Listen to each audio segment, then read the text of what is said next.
대통령 후보는 쏟아지는데 과연 나는 누구를 뽑아야 할까 많이 고민되시죠? 이름은 아는데 막상 어떤 사람인지 잘 모르겠다. 공약은 들어봤지만 그 사람의 진짜 이야기가 궁금하다. 그렇다면 잘 오셨습니다. 저희가 오늘 깔끔하게 정리해드리겠습니다. 대선 후보 프로필 떠먹여드리는 시간 지금 시작합니다. 자, 영남일보 박지일 논설실장님 그리고 대구 가톨릭대 장우영 교수님 모셨습니다. 안녕하십니까? 어서 오십시오. 예, 네, 안녕하세요.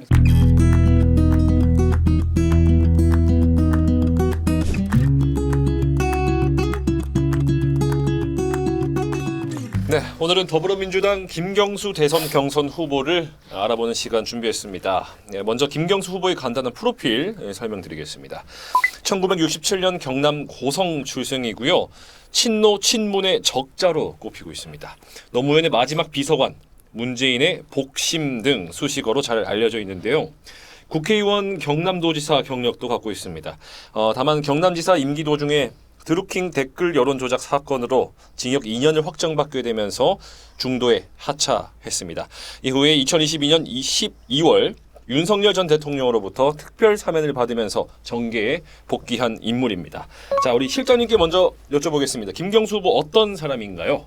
글쎄 아마 국민적인 대중성은 떨어지죠. 어떤 분들은 의아해할 수 있을 것입니다. 왜 저들이 그러니까 이제 좌파 진영에서 김경수를 친문 친노의 적자라고 하느냐 뭐 이런 것인데 진보 진영 내부에서는 특히 운동권 계보 내부에서는 김경수가 대단한 위치에 있죠.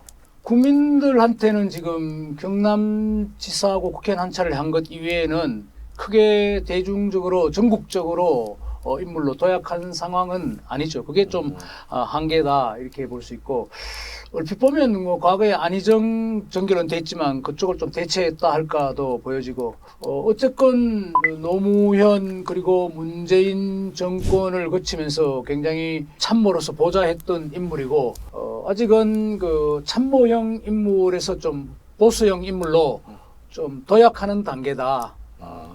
드루킹에 또 어떤 연루됐던 그 부분이 좀 한계로 비춰지기도 하고 그렇습니다. 네, 감사합니다. 우리 교수님은 이 김경수 후보에 대해 또 어떻게 생각하시는지 답변 부탁드리겠습니다. 예, 저는 김경수 후보를 떠올리면 일단 가신이라고 하는 단어가 가신이요. 떠오릅니다. 지금 뭐 오늘날의 정치에서는 잘 안 쓰는 용어이긴 한데요. 과거 이제 보면 양김 시대 때 소위 가신 정치, 문중 정치가 있었잖아요. 뭐 상도 동계, 동교 동계.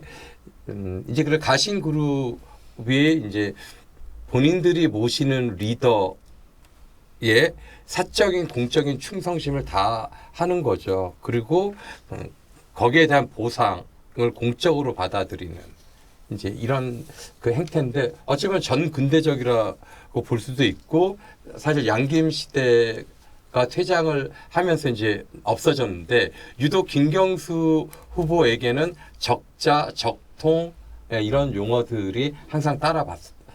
이게 이제 어떤 정통성을 의미하기는 하지만 한 사람의 앞으로의 정치 역정, 그 인생에 상당한 제약이 될 것이다라고 생각을 합니다.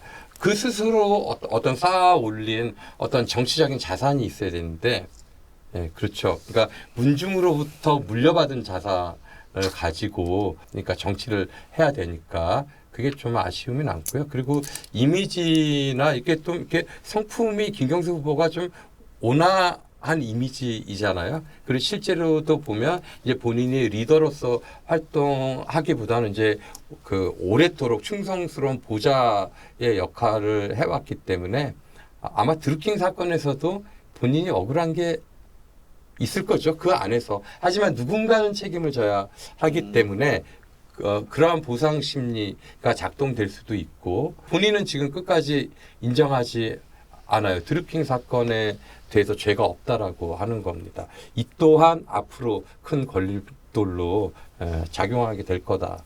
김경수 후보는 참여정부, 국회, 경남도정 등 두루 경험을 한 바가 있네요. 네, 그렇다면 교수님, 지금까지 쌓아온 성과와 또 한계는 어떻게 평가할 수 있는지 또 여쭙겠습니다.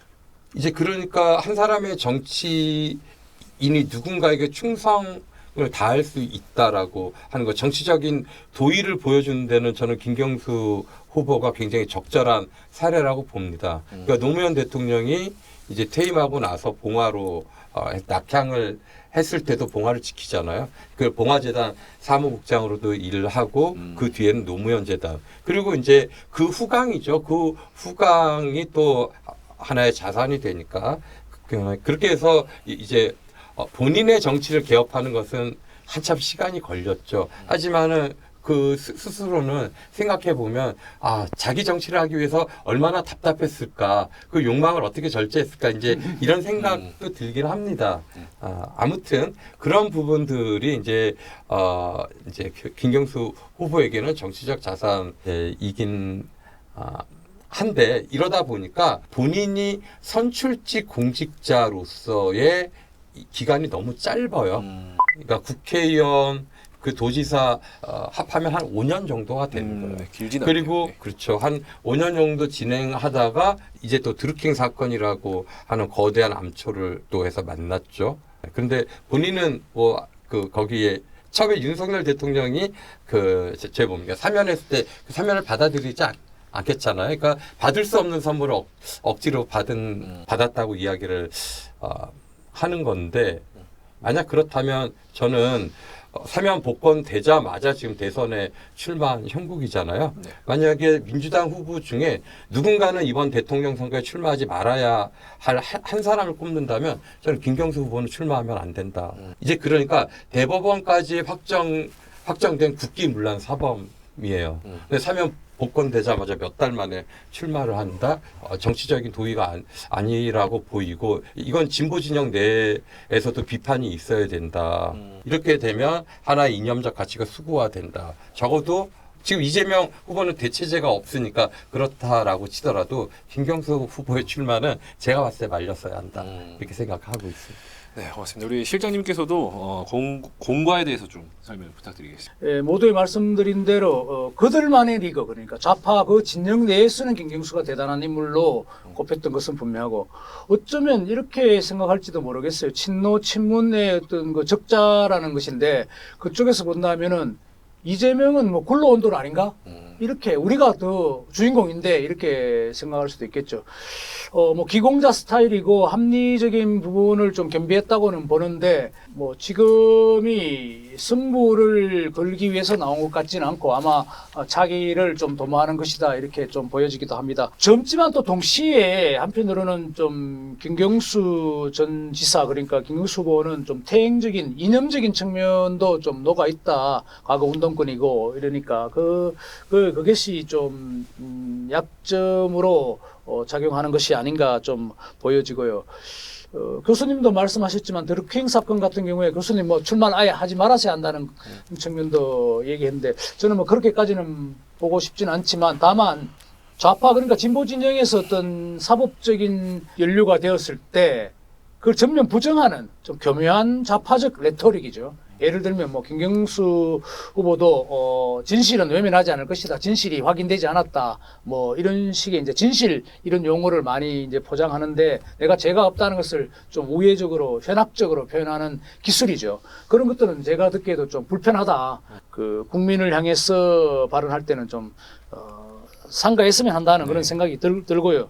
뭐 아까 말씀하신 대로 사면 같은 경우에도 억지로 준 선물은 받고 싶지 않다 이렇게 얘기했잖아요. 근데 결국 뭐 사면이 되지 않았으면 지금 뭐 대통령 후보로 나설 수도 없는 맞습니다. 입장인데 그것도 앞뒤가 좀 맞지 않다는 것이고 글쎄요.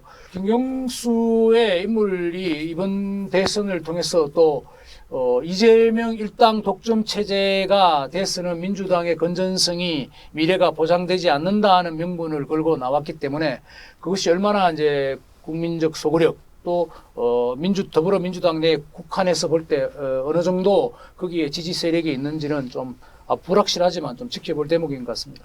김 후보는 노무현 문재인 전 대통령의 계승자로 평가받는데 일부에서는 시대가 바뀌었는데 또 여전히 과거에 머물러 있다 이런 비판도 나오고 있습니다. 실장님 다시 한번 또 답변을 요청하겠습니다. 이념적인 과거 우리 민주화 투쟁 운동을 하면서 이념적으로 좌파적인 색깔이 많이 들어가 있고 그런 부분의 적통 뭐 이렇게 이제 얘기를 하는 것인데 그건 좋습니다. 뭐 우리 국민이 얼마나 그거에 동의하고 선택을 할지는 모르겠지만 본인이 입지의 측면에서는 강점이기도 하고 대중적인 이런 큰 선거에서는 또 약점으로 다가갈 수 있겠죠. 좋게 본다면 또 김경수는 뭐 미안의 대기인 것 같기도 하고 기회가 앞으로 또 열려 있겠죠. 우리 교수님은 이 과거에 머물러 있다는 이 비판에 대해서는 또 어떻게 생각하시는지. 저는 그래서 이번에 김경수 후보의 도전은 뭐 대선 승리에 있다고 보이지 않아요. 보이지는 않고 이제 본인 정치, 이제 김경수 정치를 해보겠다라고 하는 것을 대중에게 이제 알리는 그런 이제 서곡이라고 이렇게 보고 있습니다. 그래서 그 언제까지 노무현 문재인을 앞세운 정치를 할 수는 없겠죠. 맞습니다. 네. 예. 다음 또 이것도 짚어봐야 될 것 같습니다. 김경수 후보가 내세우는 공약들 어떤 부분을 주목하면 좋을지. 글쎄요, 뭐 김경수 후보는 공약적인 측면에서 세세한 것들에 대해서 승부를 걸기보다는 교수님도 말씀하셨지만 민주당 내 어떤 민주적 질서, 본인이 생각하는 차기 이재명, 어쩌면은 이재명을 대체할 수 있는 적임자라고 본인은 생각하고 시점을 기다렸어요. 아마 독일에 가 있기도 했잖아요. 근데 이게 탄핵 정국으로 빨리 왔다는 것이 본인한테는 좀 불행이죠. 좋습니다. 이 공약에 대해서 또 교수님은 어떤 의견을 가지고 계신지. 예, 김경수 후보가 도지사 시절에 메가시티, 부울경 메가시티 거의 올인하다시피 했어요. 그게 이제 하나의 모델이죠. 한데 부울경 메가시티가 일단 먼저 시도가 됩니다. 그런데 이제 드루킹 사건으로 그 결실을 보지 못하는 거죠.